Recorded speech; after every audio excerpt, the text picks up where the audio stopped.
안녕하십니까. 오늘은 15번째 에스겔 연구 시간입니다. 함께 기도하고 시작합니다.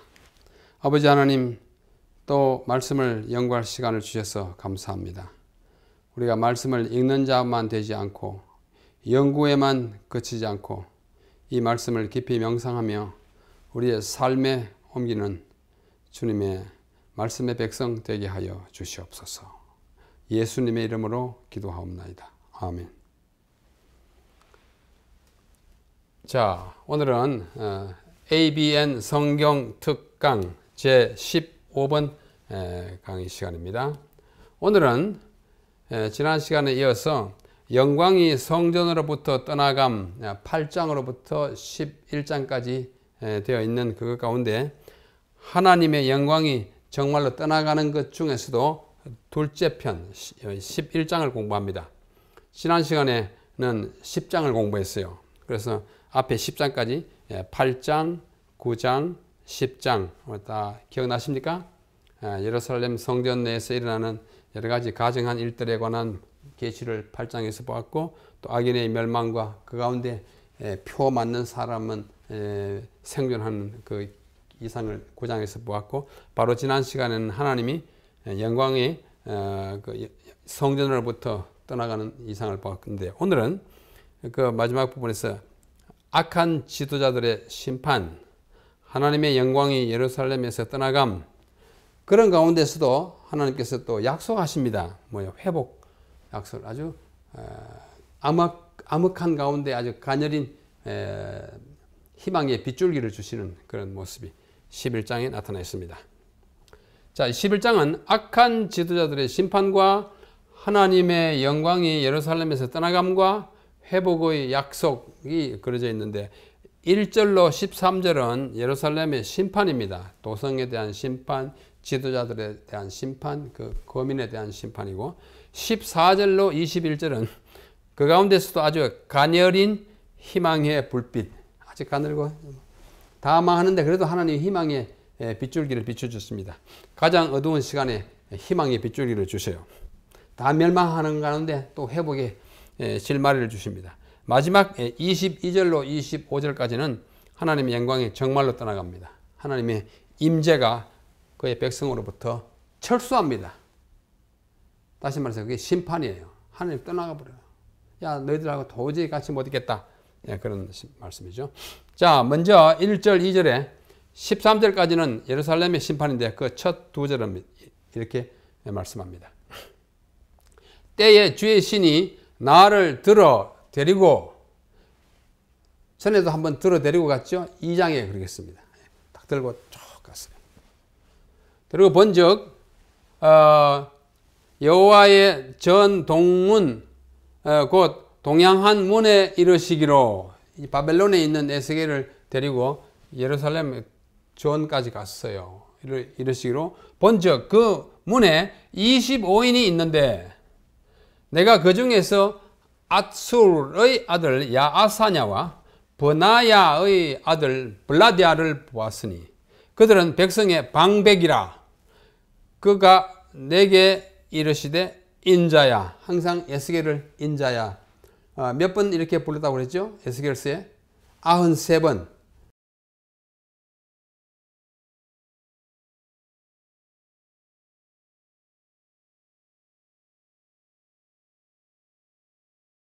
누구요? 야아사냐와 블라디아예요. 그렇게 하면 안 될 사람이 그렇게 합니다. 그들은 누구예요? 백성의 방백이에요. 방백이 뭔지 우리 한번 공부하겠습니다. 여호와의 전 동문에 25인이 있는 걸 봤어요. 우리 앞에 8장 16절에서 여호와의 전문 앞 현관과 제단 사이에서 여호와의 전을 등지고 낯을 동으로 향하여, 하나님을 등지고 동으로 태양을 향하여 동방 태양에게 경배하던 25인이 있었는데, 그 25인이 11장 1절에 있는 이 25인과 같은 사람으로 보입니다. 다른 설명이 없는 것으로 봐서 앞에 25인이 그 25인이에요. 그 중에 아술의 아들 야아사냐, 8장 1절에는 사반의 아들 야사냐가 있었습니다. 야사냐라는 이름은 똑같은데 그 아버지가 달라요. 앞에서는 사반, 여기서는 아버지가 아술, 그러므로 다른 야사냐인 것으로 보입니다. 두 사람의 야사냐는 동명이인, 이름은 같지만 다른 사람으로 보입니다. 그 다음에 브나야의 아들 블라디아가 있어요. 이 블라디아는 성경의 다른 곳에서는 언급되지 않고 여기에만 나오는데, 야아사냐, 요 야아사냐와 블라디아, 요 블라디아는 백성의 방백, 즉 정부의 고위 관리였을 것으로 보입니다. 방백이라고 그랬어요. BC 586년 예루살렘 파괴 때에, 마지막으로 파괴된 것이 586년 BC예요. 그때에 불타고 묻혀버린 문서 보관소였습니다. 그때 묻혀서 보관된 것으로 보이는 고대의 인장을 물라라고 합니다. 물라는 영어가 아니고 라틴 말입니다. 물라라고 하는 것을 현대말로 하면은 seal, S-E-A-L, 인장, 도장 같은 거예요. 이 물라가 250개 이상 발견되었습니다. 그 가운데는, 그러니까 예루살렘이 파괴될 때 그 궁중에 문서를 보관하던 그 도서관 같은 것이 파괴되는데 거기에 묻혀서 타다 남은 인장, 그때 인장은 나무로 만든 것이 아니라 돌로 이렇게 구워서 만드는 것이기 때문에 잘 보관됐습니다. 그 중에는 야사냐와 블라디아라는 이름이 새겨진 블라, 인장들, 블라의 복수가 블라예요. 끝에 이 하나 붙이면 이게 복수입니다. 라틴 말이에요. 이 두 사람의 인장도 왕실 관리들의 인장들 사이에서 발견됐어요. 거기에는 또 블라디아의 아버지 브나야도 있고 예레미야의 서기인 바룩이라는 이름이 적힌 인장들도 포함되어 있습니다. 그 책이 그것에 대한 연구 책이 이 책이에요. 보시는 바와 같이 히브루 불라이 From the time of Jeremiah, 예레미야 시대로부터 오는 히브리어 인장들이에요. 그 책이 이 책입니다. 나만 아비가드라는 분은 히브리인에 지금도 살아 있을 거예요. 아주 유명한 고고학자예요. 이 책에 보면은 102페이지에 보면 야사냐가 나옵니다. 야사냐가 나와요. 이게 인장이 참 많이 있지 않습니까? 인장을 이렇게 250개 이상 발견됐어요. 이 이름을 읽고 성경에 어느 누구다 이런 걸 다 연관시켜 놨습니다. 굉장히 재미있는 책이에요. 이 책이 이스라엘에서 나온 책인데요. 이 책에 보면 야사냐가 102페이지에 나오고 67, 72, 79에서 80, 90에는 블라디아, 아까 그 사람 블라디아예요. 블라디아가 나오고 45편은 브나야도 나와요. 브나야의 아들 있잖아요. 또 129, 30에는 바룩이 나옵니다. 예레미야의 서기. 그 다음에 또 64페이지는 예레미야가 나오는데 이 예레미야는 선지자 예레미야가 아닌 다른 예레미야일 것입니다. 이 책을 다시 제가 찍어서 소개하는 것입니다. 나만 아비가드는 저자 이름, 히브루 불라이, 히브리어로 된 인장들, From the time of Jeremiah, 예레미야 시대로부터 오는. 그 다음에 부제가 Remnants of a burnt archive, 불타버린 문서 보관소에서 남겨진 것, 남은 유품들입니다. 이것이 예루살렘 이스라엘 탐사학교에서 1986년에 출판된 것입니다. 제가 성지 탐사 가서 사온 책인데 아주 참 신기합니다. 성경의 인물들의 도장이 남아 있어요. 여러분의 도장이 지금으로부터 한 500년이나 또는 1000년 후에 남아 있다고 생각해 보십시오. 참 신기하지 않습니까? 이게 언제냐면 지금으로부터 2500년 전에 그들의 도장이 그 문서 보관소에서 나왔는데 이들이 다 궁중의 높은 관리였을 것이며 틀림없습니다. 그런데 이 백성의 방백이라고 하는 것이 뭐냐? 한자로 이렇게 씁니다. 이 방백은 히브리어로 이렇게 사르라고 합니다. 사르. 방백, 사르인데 이 단어는 크게 세 가지 의미를 가지고 있습니다. 성경에서 세 부류의 사람들을 사르, 방백이라 했습니다. 첫째는 왕자예요. 왕자. 사라, 아브라함의 아내 사라는 사르의 여성형이에요. 그러니까 왕자 여성은 뭐예요? 공주라는 뜻의 이름이에요. 사르, 왕자, 영어로 프린스. 또 왕실 또는 중앙정부의 관리를 사르라고 했습니다. 오늘날 뭐 정치 체제에서는 장관 같은 걸 사르예요. 미니스터. 또 지방관청의 행정관리자입니다. 지사, 가버너 같은 사람을 사르라고 했어요. 그 의미가 살려가지고 방배, 지방의 백, 우두머리라는 뜻이죠. 그러므로 이 앞에 나왔던 뭐 무달랴 이런 사람들은 어떻게요? 궁중의 관리였던 것으로 보입니다. 그들은 관리임에도 불구하고 불의를 품고 악한 꾀를 베푸는 자였습니다. 그들은 백성의 지도자들로서 백성의 도덕적, 사회적, 영적 지도를 해야 할 책임이 있었으나 마음속에 불의를 품고 악한 꾀를 베풀고 있었으니 그들은 벌을 피할 수 없었습니다. 하나님께서는 에스겔에게 이 두 가지의 실례를 말씀해 주시면서 이들이 얼마나 엉뚱한 짓을 했는지를 보여준다. 이제 다음 절 3절에서 이따가 볼 것입니다. 자, 뭐라고 그랬냐? 3절에. 그들의 말이, 이 방백들의 말이 집 건축할 때가 가깝지 않았다. 이렇게 말해요. 그러니 이 성읍은 가마가 되고 우리는 고기가 된다. 이 두 마디에서 보면 이들이 얼마나 엉터리 같은 고급 관리였는지를 알 수 있어요. 그렇게 말하는데 그러므로 인자야 에스겔아 너는 그들을 쳐서 예언하고 예언하라. 성경에 쳐서 예언하라는 말은 그들을 나쁘게 정죄하는 예언을 하라 이런 뜻입니다. 예언하고 예언하라. 여호와의 신이 내게 임하여 가라사대 너는 말하기를 여호와의 말씀에 이스라엘 족속아 너희가 이렇게 말하였도다 이렇게 말했어요. 너희 마음에서 일어나는 것을 내가 다 아노라. 너희가 이 성읍에서 많이 살육하여 그 시체로 거리에 채웠도다. 뭐 건축할 때가 가깝지 않다 이렇게 말하고 있고 또 뭐 우리는 고기가 되고 이 성읍은 가마가 되겠다. 무슨 뜻인지 이제 보면 알아요. 그들이 자 한번 보십시다. 집 건축할 때가 가깝지 아니한즉 이 문장은 히브리어로 이렇게 말합니다. 로 버카로 버노스 바타임 로 버카로 버노스 바타임이라고 그래요. 이 말이 단어는 쉬운데 문장을 매끄럽게 말하기가 참 무슨 뜻인지 좀 아주 뭐랄까 애매모호해요.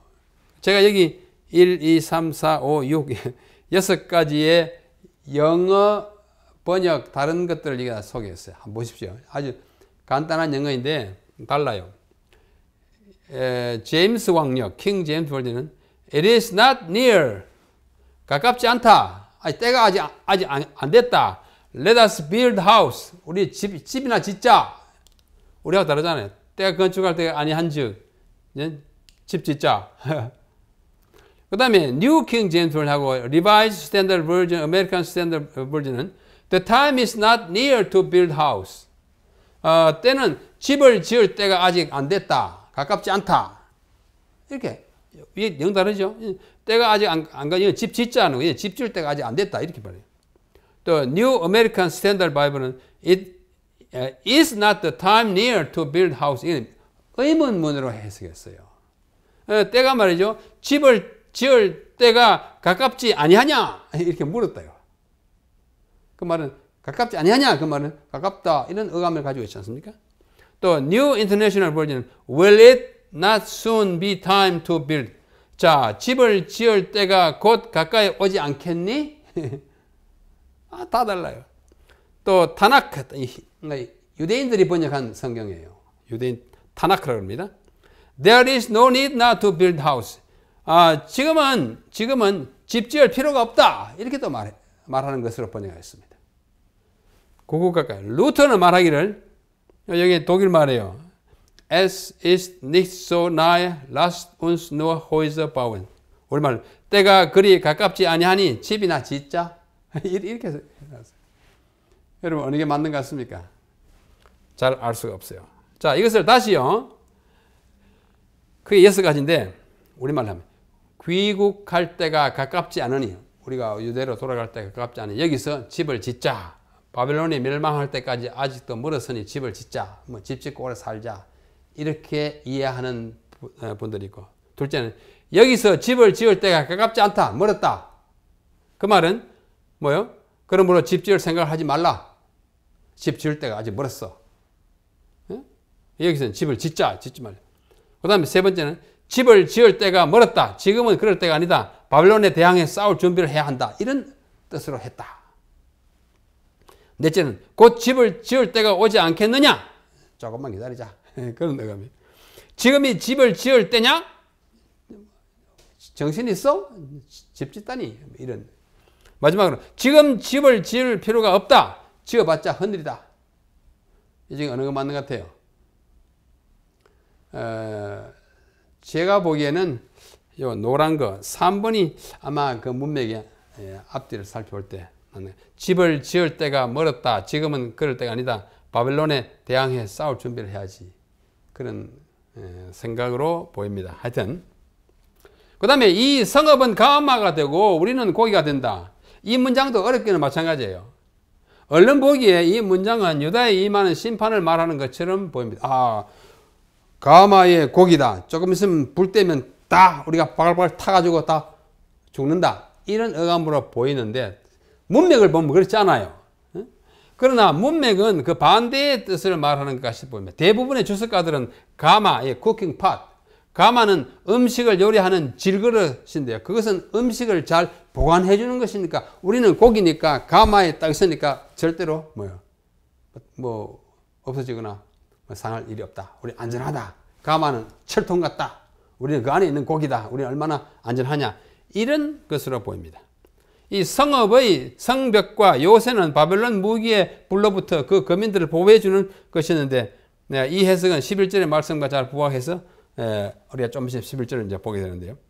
그런 뜻으로 보이는 것입니다. 이 해석이 맞는다면 이 문장은 그들이 예루살렘 성의 성벽과 요새를 너무 믿고 있다가 이따가 망하게 될 것을 의미하는 거죠. 너희가 예루살렘 성읍은 가마, 우리는 고기, 우리는 뭐 난공불락, 절대로 안전하다 하는데 어림도 없다. 이렇게. 그들이 의지할 것은 예루살렘의 난공불락의 성벽이나 강화된 무력이 아니라 하나님이었습니다. 인간적인 힘과 꾀만 의지하는 것은 결코 안전하지 않습니다. 자신의 능력과 기술만 신뢰하면 멸망이 호련히 임할 것임을 말씀하고 있나. 가마의 고기라고 그러지? 예루살렘 성벽이 아주 철옹성이라고 생각하지? 그렇지 않다고 해요. 우리가 늘 하나님을 의지하고 그분이 우리를 지도하시도록 자신을 그분께 맡기면 그분이 우리를 안전히 인도해 주실 것입니다. 우리가 갖고 있는 무력에 또는 방비 능력에 의지하는 것은 안전하지 않습니다. 너는 그들을 쳐서 예언하고 예언하라. 그렇게 말하는데 어림도 없다. 강하게 그들을 방박하는 예언을 하라. 이 말씀을 보면 이 성읍은 가마가 되고 우리는 고기가 된다고 한 말의 뜻이 분명해집니다. 너 그렇게 안전하다고 하는데 천만에 쳐서 예언해라. 안전하지 않다고요. 그렇게 들립니다. 그들은 안전하다고 생각하고 있지만 하나님께서는 그들을 쳐서 예언하라고 말씀하십니다. 그들에게는 엄한 형벌이 기다리고 있을 뿐입니다. 그 다음에 너희 마음에서 일어나는 것을 내가 다 안다. 너 그런 엉뚱한 생각하고 있지. 나 다 알아. 하나님은 그들의 심중에 말하는 것을 다 알고 계십니다. 나 여호와는 심장을 살피며 폐부를 시험하고 각각 그 행위와 그 행실대로 보응한다. 예레미야 17장에 있는 말씀. 하나님 다 아셔요. 너희들 지금 안전하다고 예루살렘의 성벽만 믿고 있지? 쳐서 예언하라. 그 다음에 7절로 10절입니다. 그러므로 나 주 여호와가 말하노라. 이 성읍 중에서 너희가 사륙한 시체는 고기요. 이 성읍은 그 가만. 내가 얼마나 사람들 많이 죽이고 했냐. 그 사람들이 바로 고기일지만은 그러나 너희는 거기서 나와가지고 딴 방향으로 심판을 받았어. 나오리라. 나 주 여호와가 말하노라. 너희가 칼을 두려워하니 내가 칼로 너희에게 임하게 하고 너희를 그 성읍 가운데서 끌어내어 타국인의 손에 붙여 너희에게 벌을 내리니. 그게 안전하다고 있지만 너희들이 죽인 사람 그게 있고 오히려 너희들은 나와가지고 내 칼 무섭지? 바빌론에 들어가서 너희들 칼로 죽이게 할 거야. 심판은 면할 수가 없어. 이렇게 말합니다. 너희가 칼에 엎드러질 것이라. 내가 이스라엘 변경에서 너희를 공문하리니. 이스라엘 저 국경지대.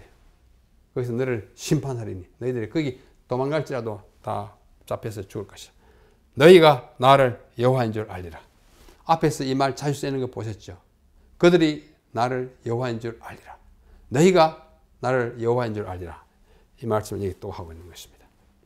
이 성읍 중에서 너희가 살육한 시체는 그 고기요, 그 성읍은 가마리니와 다가오는 심판에서는 살육을 당한 자들이 가마, 즉 예루살렘에 남아있는 고기가 될 것이고, 이스라엘 백성은 거기서 끌려 나와서 타국인 즉 바벨론 사람들의 손에 붙여 그들의 칼에 엎드려질 것을 말하고 있습니다.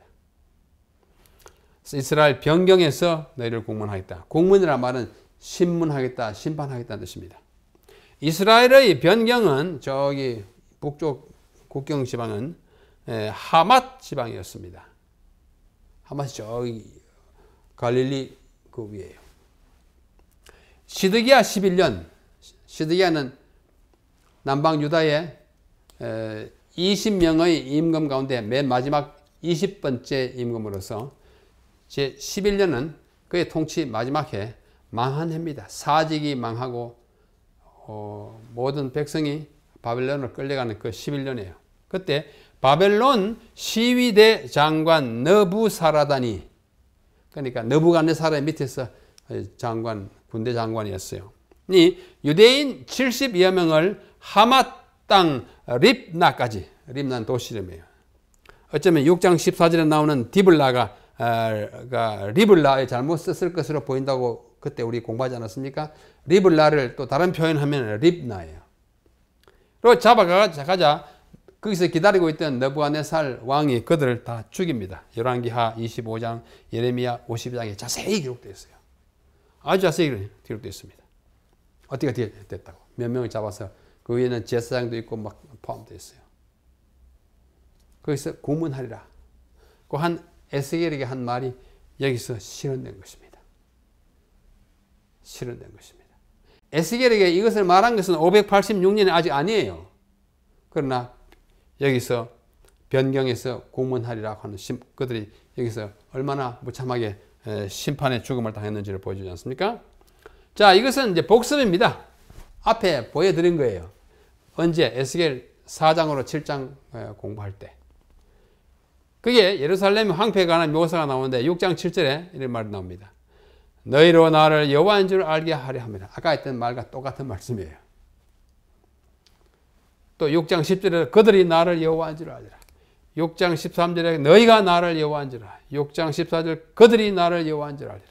이 말이 7장 4절, 11장, 12장, 13장, 14장, 15장, 20장 모두 62회나 에스겔서에 너희가 또는 그들이 내가 여호와인 줄 알리라는 말을 반복해요. 왜? 심판의 목적은 내가 여호와라는 것을 알게 하는 것입니다. 아는 거예요. 여호와를 알게 하는 것이 에스겔의 목적입니다. 아는 것이 정말 참 필요했어요. 아는 게 뭐냐? 여호와를 알다. 히브리어 야다라고 했죠? 야다는 그냥 우리가 뭐 아는 거 아니에요. 아주 정말 깊이 알고, recognize, 인식하는 거예요. experience, 체험으로 아는 거예요. be acquainted with, 아주 친숙하게 아는 거예요. 그런 거예요. 70인역에 에피기노스코라. 에피기노스라는 말은 아주 정확하게 알다. 완전하게 알다. 거듭 알다. 이런 거예요. 우리가 하나님 뭐 창조주지 아는 그게 아니고, 예수님이 우리를 위해서 돌아가셔서 아는 그거 아니에요. 정말 처음으로 아는 거예요. 너희들이 그렇게 알기를 바라기 위해서 지금 에스겔서에서 하나님이 자꾸 말씀하시는 것입니다. 자, 다시 돌아갑니다. 11절로 13절에 이렇게 말씀합니다. 예루살렘의 심판관리. 이 성읍은 너희 가마가 되지 아니하고 너희가 생각하는 것처럼 그렇게 우리를 보살펴주는 이렇게 방벽이 되지 아니하고 너희는 그 가운데 고기가 되지 아니한다. 안전하다고 그 안에 있는 고기니까 뭐 끄떡없다. 너희는 그건 고기 아니야. 내가 너희를 이스라엘 변경에서 공문하리니 너희가 나를 여호와인 줄 알리라. 너희가 내 율례를 행치 아니하며 규례를 지키지 아니하고 너희 사면에 있는 이방인의 규례대로 행하였느니라. 왜 그런지 아시죠? 우상 숭배 자꾸 한 거예요. 바깥에서 온 우상들을 자꾸 섬기니까 하나님 그게 어떻게 견뎌요? 떠나가야죠. 버림받은 하나님은 떠나갈 수밖에 없습니다. 이에 내가 예언할 때에 버나야의 아들 볼라디아, 아까 나온 그 야사냐와 볼라다 두 중에 이 볼라디아가 죽기로. 볼라다가 나쁜 짓을 했어요. 자기 악심을 품고 백성들을 막 나쁘게 하다 죽었어요. 죽자. 그때 내가 엎드려 큰 소리로 부르짖어 가로되 오라. 에스겔이 지금 부르짖어요. 주 여호와여, 이스라엘의 남은 자를 다 멸절하고자 하시나이까 하느라. 우리 얼른 생각하기에 그 악인 하나 죽었다, 잘 죽었다 이렇게 선지자가 생각할 것 같지만 그렇지 않습니다. 그 생명이 너무 귀중한 생명이 비록 벌받아 죽었겠지만은 저러다가 다 죽으면 어떡하냐 하는 이 마음의 불안이 생겼습니다. 버나야의 아들 볼라디아가 죽기로 11장 1절로 4절에 언급된 25명 중에 한 사람인 그는 백성에 뭐였어요? 방백으로서 불의를 품고 이 성중에서 악한 꾀를 베푸는 자들 중에 한 사람이었습니다. 또 집 건축할 때가 가깝지 아니하니 이 성읍은 가마가 되고 우리가 고기가 된다고 말하던 그릇 인도하던 사람이었어요. 그 블라디아라는 뜻이 뭐냐면은 여호와께서 구원하신다는데, 팔라트가 구원한다, 야후 여호와가 구원한다는 뜻을 가진 그 블라디아라고 하는 사람이 여호와가 구원한다고 하는 뜻을 가진 그 사람이 죽으니까 얼마나 황망해요. 여호와가 구원도 못하잖아요. 이 사람을 구원 못해요. 죄인을 구원할 수 없습니다. 그 사람이 이런 뜻을 가진 블라디아가 갑작스럽게 죽으니까 모든 백성이 죽을 것을 암시하는 하나의 예후, 징후로 느낀 에스겔은 무릎 꿇고 하나님께 탄원할 수밖에 없습니다. 이스라엘 백성 남은 사람 다 죽이려 합니까? 남은 자를 다 멸절하시겠나이까? 에스겔에서 여기서 말하는 남은 자는 포로되지 아니하고 유다에 남아있던 백성들을 가리키는 말입니다. 에스겔과 일부는 바벨론에 잡혔지만 거기에 남아있는 자들이에요. 블라디아의 죽음으로 남은 자들이, 그러니까 예루살렘과 이스라엘에 남아있는 모든 사람들이 죽어서 멸절되리라는 생각이 든 에스겔은 겁이 나서 하나님께 탄원하고 있습니다. 오라 여호와여, 남은 자 다 죽도록 허락하시겠습니까? 선지자 에스겔이 엎드려 큰 소리로 부르짖는 것은 우선 죽은 사람에 대한 동정심과 그 영혼에 대한 사랑, 아까운 영혼이 죽었잖아요. 그리고 한 영혼이 잃어버려진 것에 대한 안타까움 때문이었습니다. 선지자는 한 생명의 귀중함을 아는 사람이어야 하는 것입니다. 여러 사람을 못 살게 하던 그 친구 잘 죽었다, 고소하다, 그건 선지자의 태도가 아니고 하나님의 백성의 태도가 아닌 것입니다. 어떤 영혼이 죽어도 그 영혼의 죽음을 우리는 안타까워하는 것입니다. 그 다음에 14절로 16절 여호와의 말씀에 내게 임하여 가라사대 인자야, 예루살렘 주민이 내 형제 곧 내 형제와 친척과 온 이스라엘 족속을 향하여 이르기를 너희는 여호와에게서 멀리 떠나라, 또는 떠나 있으니 이 땅은 우리에게 주어 기업이 되게 하신 것이라 했나니, 그런즉 너는 말하기를 주 여호와의 말씀에 내가 비록 그들을 멀리 이방인 가운데로 쫓아내어 여러 나라에 흩었으나 그들이 도달한 나라들에서 내가 잠깐 그들에게 성소가 되리라 하셨다 하고. 이 참 중요하고 재미있는 말씀이에요. 예루살렘 주민이, 예루살렘에 남아 사는 사람이에요. 근데 포로로 되어오지 아니하고 거기 사는 사람이 온 이스라엘 족속을 향하여 말하기를, 우리가 떠나온 사람 포함해가지고 모든 족속을 향하여 말하기를, 예루살렘 주민은 BC 597년에 에스겔이 바벨론으로 잡혀갈 때에 잡혀가지 않고 그에 남아있던 사람들입니다. 그 주민이 생각하기를, 온 이스라엘 향하여 말하기를, 포로 되어간 사람들은, 바벨론으로 잡혀간 사람들은 그들이 하나님의 심판을 받은 것이므로 이제는 떠나갔으니까 여기 예루살렘에 대해서는 뭐가 없다? 이제는 소유권이 없다. 이것을 다시 회복해가 차지할 권한이 없다. 벌을 받은 것이므로 그들이 남겨두고 간 땅은 그들의 것이 아니라 이제는 자기 것이다. 우리 남아가지고 지키는 사람은 다 우리 거다. 이렇게 말했어요. 그들이 말합니다. 너희는 여호와에게서 멀리 떠나라. 이 여호와의 땅을 이제 너희들 차지하려고 하지만 바벨론에 간 사람은 떠나라. 그렇게 명령을 했는데 또 어떤 번역은 멀리 떠나갔으니 다시 이거 차지할 권한이 없다. 이렇게 말해요. 이 땅은 우리에게 주어 기업이 되게 하신 것이다. 이제는 우리 거다. 여러분 어떤 생각이 듭니까? 안 잡히겠다고 땅까지 자기가 아주 욕심스럽게 다 차지하고자 하는 이 좀 과도한 소유욕, 욕심을 볼 수 있습니다. 어쩌면 그들은 레위법, 레위기 25장에 있는 그 땅 차지하는 법이 있어요. 기업 버리고 간 사람, 또 그다음에 희년으로 남은 거 내가 좀 사용하고 돈 얼마 보태면 내가 된다고 하는 거 있지 않습니까? 또 희년법 같은 거요. 그런 걸 병제해가지고 이제 우리 거야. 너희 떠나갔잖아. 떠나가 70년 있다 오면은 아무것도 너희들 소유 없어. 이렇게 생각하는 거예요. 땅은 50년마다 그 원주민에 돌아가는데 이 사람들은 70년이나 있다 오면 아무것도 없을 것이다. 이게 욕심스럽게 말하는 것으로 보여집니다. 그들이 도달한 나라들에서 이 나라들에서 바아라쪼트예요. 땅들입니다. 거주한 여러 땅들에서 바빌론의 여러 곳에서 내가 잠깐 그들에게 성소가 되리라.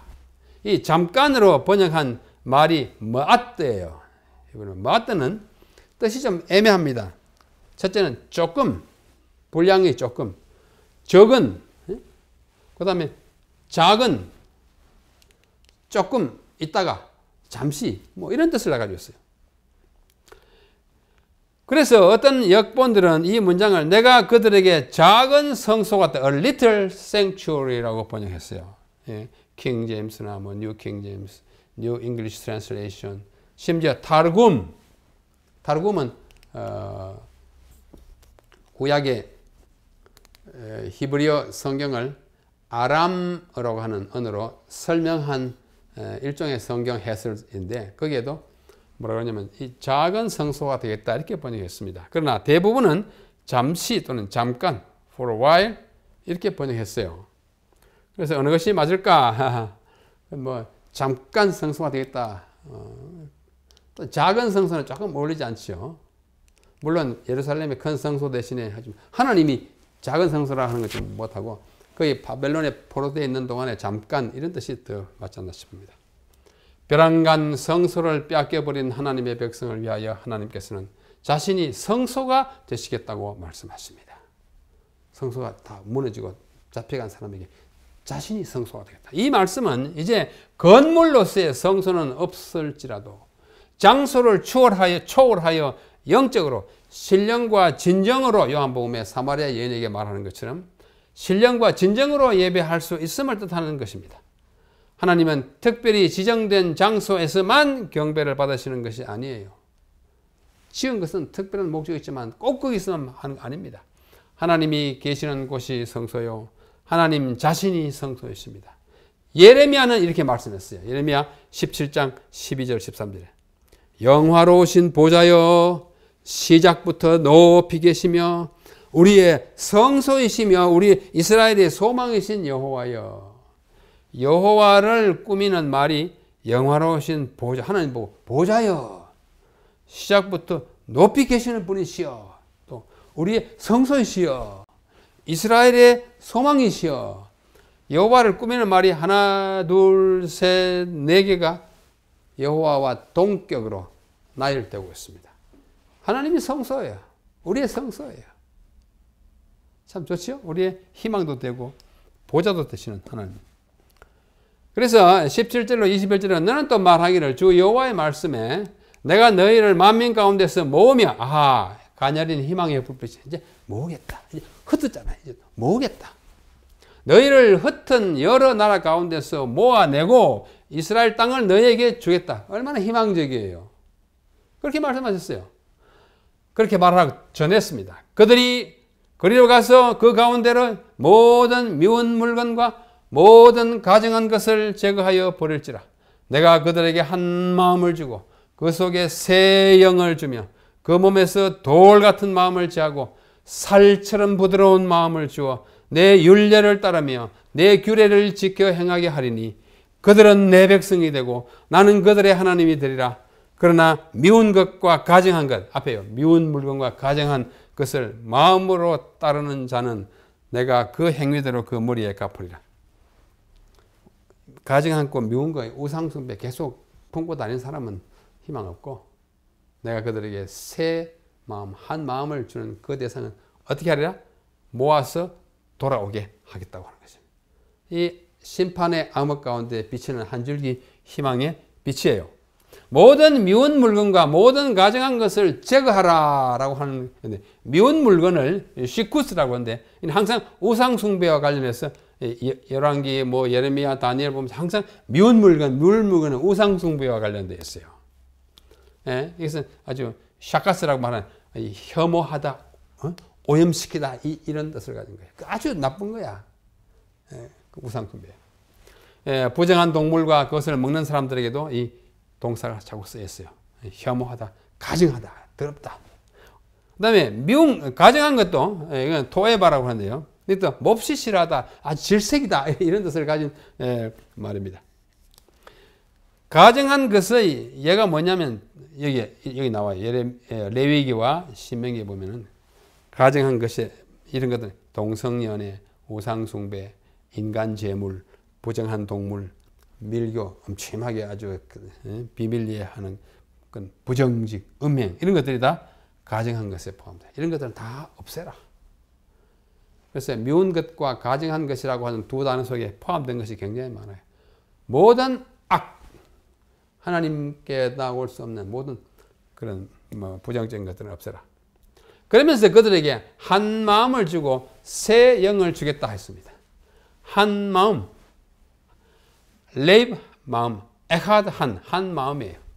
여기서 한 또는 하나를 뜻하는 여기 에하드, 히브리어 에하드는 통일, 연합을 가리키는 하나입니다. 우리가 하나라도 단 하나와 연합의 하나가 있어요. 부부가 일체다, 삼위일체다 할 때는 부부는 두 개체이고 삼위일체는 삼위의 하나님이 있지만 일체라고 하는 말은 한 목적과 한 사상과 연합되고 통일된 그런 상태를 말합니다. 우리 남북은 하나다.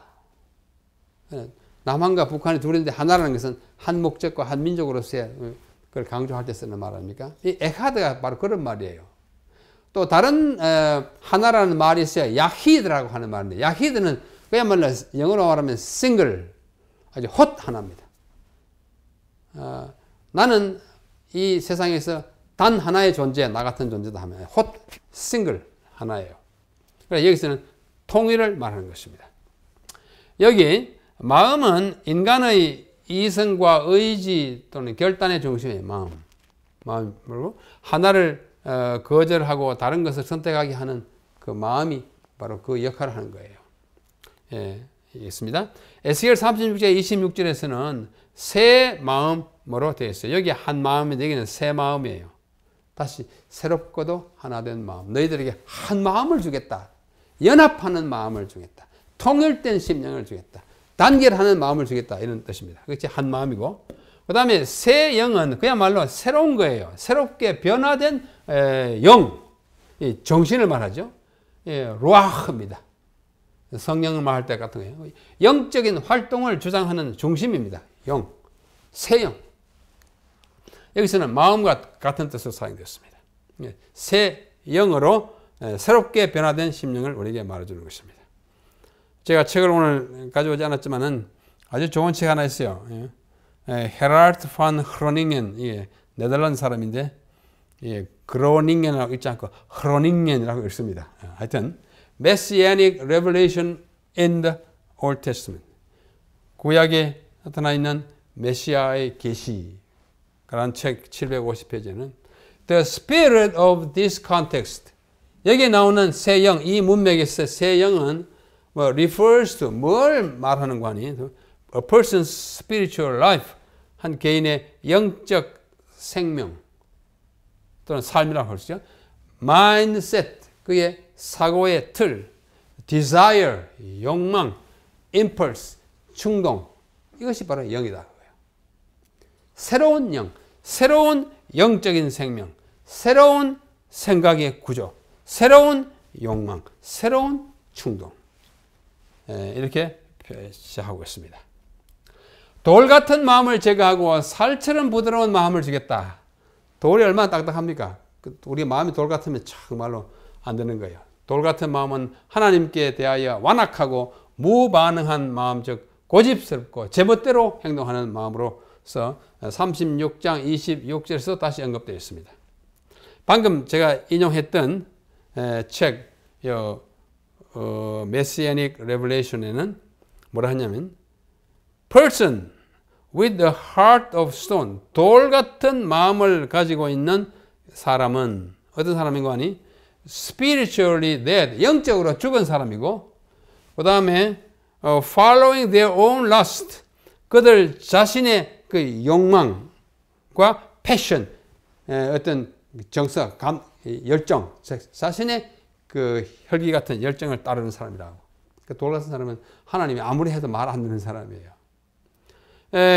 또 다른 사람, 이 사람 독일 사람인데 한스 볼프라고 하는 사람이 쓴 구약의 인간론이라는 책에 보면 아주 좋은 설명이 있어요. 뭐 쉬운 영어니까 The heart of stone, 돌 같은 마음은 어떤 거는 하니 The dead heart, 죽은 마음이다. 그랬어요. Which is unreceptive, 받아들이기 아주 반응이 없는 사람이고, and makes all limbs incapable of action. 우리 사지, 백체를 전부 뭐요? 움직일 수 없게 만드는 거예요. 가만히 무력하게 마비된 상태로. The heart of flesh, 그 대신에 살처럼 부드러운 살 같은 마음은 heart of flesh는 the living heart, 살아있는 마음. 아까는 죽은 마음이라고 해요. 살아있는 마음. full of insight, 아주 직관, 어떤 통찰이 아주 가득 차 있고, which is at the same time ready for new action. 동시에 그것은 또 새로운 행동에 대하여 아주 딱 움직일 수 있는 준비가 잘 된 영혼이에요. 그런 심령이에요. The new ruach, ruach가 영입니다. 새 영은 brings to the perception and the will of the heart, 마음의 의지와 그 perception, 감각에다 뭘 갖다 주는 거 아니? The new vital power, 새로운 생동력, 뭐 할 수 있는? To hold on steadfastly in willing obedience. 아주 기꺼이 순종을 하게 하는 데 있어서 확고하게 그 마음을 딱 가다듬을 수 있는 새로운 활동력, 생명력을 갖다 준다 그랬어요. 여러분, 어떤 마음을 가져야겠습니까? 돌 같은 마음 가지면 큰일 납니다. 보십시오. 이 돌 같은 마음이에요. 마음, heart는 heart인데 돌이에요. 내가 그들에게 한 마음을 주고 그 속에 새 영을 주며 그 몸에서 돌 같은 마음을 제거하고 살처럼 부드러운 마음. 부드러운 마음이라야 좀 뛸 거 아니에요. 그죠? 그림이 참, 그 살 같은 부드러운 마음을 가진 사람은 어떤 사람이냐? 어떤 사람이에요? 내 율례를 따르며 내 규례를 지켜 행하게 하리니 그들은 내 백성이 되고 나는 그들의 하나님이 되는 그런 사람. 여러분, 우리가 에스겔서를 공부하면서 좀 마음을 부드럽게 하는 그런 운동을 좀 할 필요가 있다는 생각합니다. 우리가 참 완고하기 쉽잖아요. 자기 뜻이 가장 중요하다고 생각하고 주장하기 쉽고, 회의를 하거나 어떤 무슨 결정을 할 때 항상 자기 뜻이 가장 존귀하게 여겨지고 또 결정되도록 바라면 이 교회는 건전한 방향으로 나갈 수가 없는 것입니다. 좀 이렇게 부드러워서 좀 탄력성 있고 융통성 있는 마음 딱 해가지고 되고 안 돼 이러면 다른 사람은 어떻게 합니까? 사람마다 생각이 다른데 하나님의 역사하시는 것도 마찬가지입니다. 고집스러운 사람은 어떤 설교를 들어도 그 마음을 찌를 수가 없습니다. 돌인데, 아까 돌이잖아요. 예? 이 돌 같은 사람이 있기 때문에 이거 정말 안 되는 거예요. 그러므로 우리는 항상 마음을 좀 부드럽게 해서 언제든지 하나님이 감동을 주면 그 감동에 반응할 수 있고, receptible, 받아들일 수 있는 그런 마음이 되어야 하는 것입니다. 자, 돌 같은 마음. 예? 요시야 왕은 굉장히 좋은 왕이었어요. 여기 이렇게 말씀하지 않습니까? 역대하 보면은 내가 이곳과 그 거민을 가리켜 말하는 것을 네가 듣고 마음이 연하여, his heart was soft. 마음이 연하여, 살 같은 마음이에요. 하나님 곧 내 앞에서 겸비하여 옷을 찢고 통곡하였으므로 나도 네 말을 들으노라. 여호와 말씀. 요시야는 마음이 부드러워가지고 선지자를 통해서 또는 하나님이 직접 그에게 말씀하실 때 마음이 부드러워서 어떻게 해요? 아, 내가 잘못했구나. 마음을 찢고 통곡해요. 이게 하나님의 백성입니다. 자, 부드러워야 돼요. 근데 아비가일의 남편 나발은요, 돌 같은 사람이었어요. 다윗이 와가지고 뭘 이렇게 좀 달라 하니까, 다윗이 누구야? 그 거지 같은 사람한테 내가 왜 줘? 결국은 뭐예요? 그의 아내가 그에게 말을 다 했더니 그가 낙담해가지고 몸이 돌과 같이 like a stone 돼가지고 한 열흘 후에 그 나발 죽었습니다. 아마 심장마비 이렇게 죽었을 겁니다. 딱딱한 마음이니까 뭐 심장마비하기 더 보겠습니까? 심장이 좀 이렇게 신축해서 이렇게 뛰어야 돼요. 심장을 딱딱하고 꼬시 이렇게 한 사람은 심장마비 걸릴 가능성이 많지 않을까 그렇게 생각이 됩니다. 자, 에스겔은 그와 같은 암흑의 시대에도 한 줄기 가녀린 희망의 불빛을 보았습니다. 그것은 하나님의 언약의 백성이 언젠가 돌아와서 그들의 부드러운 마음으로 하나님께 순종하며 새로운 삶을 시작하리라는 희망의 예언이었습니다. 이 예언의 성취로 그들은 바벨론 포로에서 돌아왔습니다. 에스라 1장 1절에 다 돌아왔어요. 그들은 우상 숭배를 피하기 위해 노력을 했습니다.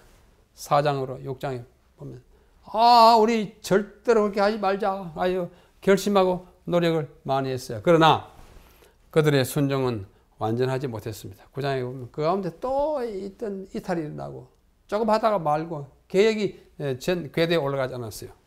그래야 하나님의 축복은 후대의 백성 곧 살처럼 부드러운 마음을 가진 자들 곧 순종하고 충성하는 자들에게로 주어질 것으로 그 축복이 지체되고 이동되고 말았습니다. 우리도 오늘 받을 수 있는 축복을 이 딱딱한 돌 같은 마음을 가짐으로써 놓치는 일이 없어야 할 것입니다. 이제 마지막으로 22절로 25절에 하나님의 영광이 그야말로 떠나가요. 영 떠나가 버립니다. 그때에 그룹들이 날개를 드는데 바퀴도 그 곁에 있고 이스라엘 하나님의 영광도 그 위에 덮였더니 여호와의 영광이 성읍 가운데서로부터 올라가 예루살렘 성에서 올라갑니다. 성읍 동쪽 산에 머무르요. 그게 감람산이에요. 성전 예루살렘 그 옆에 기드론 강을 건너서 산이 감람산입니다. 그 산에 머무르고 주의 영이 나를 들어 하나님의 영의 이상 중에 데리고 갈대아에 있는 사로잡힌 자 중에 이르더니 이제 예루살렘까지 갔다가 이제는 떠나가는 거 보고 나를 또 데리고 바빌론으로 데려왔습니다. 내가 본 이상이 나를 떠나 올라간 이상이 가버렸어요. 내가 사로잡힌 자에게 여호와께서 내게 보시는 모든 것을 말하니라. 끝입니다. 이 마지막 부분이에요. 이상이 끝났을 때 에스겔은 하나님의 영광이 성소와 도성으로부터 예루살렘 동쪽에 있는 감람산으로 이동하는 것을 제가 이동을 2번 썼네요. 이동하는 것을 목격하였다. 나중에 그는 그 영광이 같은 방향에서 돌아오는 것을 보았습니다. 43장에 보면 같은 방향에서 돌아옵니다. 회복이에요. 떠나는 것은 심판이고 돌아오는 건 회복이에요. 랍비들의 전성에 의하면 하나님의 영광이 감람산 위에서 3년 반 동안 머무적거리면서 백성들이 회개하고 있는 징후가 나타나기를 기다렸다고 합니다. 이 랍비들의 견해는 항상 올바른 건 아니에요. 굉장히 정말 때때로 좀 은혜 있는 그런 해석도 있어요. 영광이 떠나기 싫어가지고 그룹에서 문지방으로, 문지방에서 그룹으로, 그룹에서 동쪽문으로, 동쪽문에서 산으로, 그 산에서 3년 반 동안 머무적거렸으나 회개하는 징후를 기다렸으나 끝끝내 아무런 징후가 없자 그 영광을 마침내 거기서 떠나가고 말았다고 랍비들의 문헌에 나타나 있어요. 랍비들의 문헌에 의하면 하나님의 영광이 다음과 같이 이동해 갔다고 합니다. 이동해 가는데 10번이나 이동을 이렇게 옮겨가면, 자리를 옮겨가면서. 첫째, 법궤 위에 있는 그룹에서 다른 그룹으로 올라갔습니다. 이 다른 그룹으로 올라간 것이 첫 번째 이제 이동이에요. 둘째는 그때 한 그룹에서 이제 그렇게 했어요. 둘째는 성전의 문지방으로 갑니다. 10장 4절. 이거 지난 시간에 본 거예요. 셋째는 도로 그룹들에 돌아갔어요. 그룹에서 문지방으로. 문지방에서 그룹들로. 아까는 단수, 이번엔 복수예요. 한 그룹에서 이번엔 그룹들 위로 올라갔습니다. 네 번째는 거기서 동문으로 10장 19절 지난 시간에 보았어요. 그 다음에 성전 뜰로 또 와가지고 그 다음에 제단에 또 와가지고 아모스 9장 1절이 참고 구절입니다. 그 다음에 성전 지붕에 올라갑니다. 잠언 21장 9절 연관되게 생각하래. 그 다음에 성전 벽으로 갑니다. 아모스 7장 7절. 그 다음에 도성으로 또 갑니다. 아모스 6장 9절. 마침내 감람산으로 갑니다. 이렇게 하면서 3년 반 동안이나 머무적거렸다고 랍비들은 생각해요. 꼭 이렇게 움직이지 않았다고 볼지라도 아주 머뭇하신 것은 분명합니다. 하나님이 우리를 떠나가시기 싫어하셨어요. 그러나 결국 아무래도 회개하는 기척이 없기 때문에 좀 가는 것입니다. 하나님의 영광이 감람산으로부터 떠나간 것은 심판 과정의 최후 단계입니다. 심판이 종결 짓는 것입니다. 불순종하고 반역적인 백성에 대한 하나님의 오래 참음이 마침내 한계점에 이르는 것입니다. 백성의 회개를 유도하는 방법에 바닥이 난 것입니다. 이래도 안 되고 저래도 안 되고 안 돼요. 아무리 야단을 쳐도 안 돼요. 그리하여 하나님은 그의 영광을 거두심으로써 심판이 종결된 것을 알려주십니다. 이제 하나님은 그들 가운데 계시지 않게 되었고 백성은 그들의 뜻대로 살아가도록 버려졌습니다. 네 마음대로 해라. 네 마음대로 해라. 이게 뭔가냐면 성령이 떠나가는 것이에요. 그건 희망이 없어요. 성령을 거역하는 게 죄가 바로 그런 죄입니다. 희망이 버려두라. 호세아서에도 너 이스라엘 버려두라. 그게 제일 무서운 것입니다. 마치 로마서 1장 18절로 32절에 바울이 말씀한 것처럼 거기 빠져가지고 도무지 헤어날 수 없는 그런 사람들로 된 것입니다. 하나님의 영광이 떠나간 후에 에스겔은 하나님의 영에 의하여 바벨론으로 돌아왔다. 아까 24절에 봤습니다. 이것으로서 11장은 8장에서 시작된 성전 모독에 관한 이상을 끝맺고 심판을 끝내는 것입니다. 8장 3절에서 하나님의 영에 이끌려서 예루살렘으로 간 것과 같은 방법으로 또다시 하나님의 영에 끌려서 바벨론으로 돌아온 에스겔이 그 몸으로 직접 간 것이 아니라 영으로 이상 가운데 갔다가 온 것이 확실합니다. 예루살렘으로 돌아온 에스겔은 이상 가운데서 본 것들을 포로되어 와 있던 이스라엘 백성들에게 다 말해 주었습니다. 이렇게 해서 11장의 이제 내용이 끝나는데요. 이 긴 이상을 통해서 이스라엘이 얼마나 완악하고 얼마나 고집스럽게 하나님을 배반했는지 우리를 이렇게 참 생생히 느끼게 하는 것입니다. 여기서 우리가 오늘 공부가 이제 끝나게 되겠습니다. 에스겔의 모습이에요. 정말 이거 아주 호소하는 모습 아닙니까? 에스겔의 이상을 우리가 함께 공부했습니다. 다음에 12장 공부하겠습니다만은 우리 마음을 부드럽게 해서 살 같은 마음으로 하나님의 모든 규례에 순종하고 교회에 협력하고 우리 하나님의 지도자들을 정말 잘 받들고 모시는 가운데 우리가 하나님의 백성으로 살아가는 것이 정말 행복하고 아름답고 서로에게 독이 되는 그런 백성으로 살아가게 되기를 호소하면서 11장까지의 강의 제15차 강의를 마치겠습니다. 안녕히 계십시오.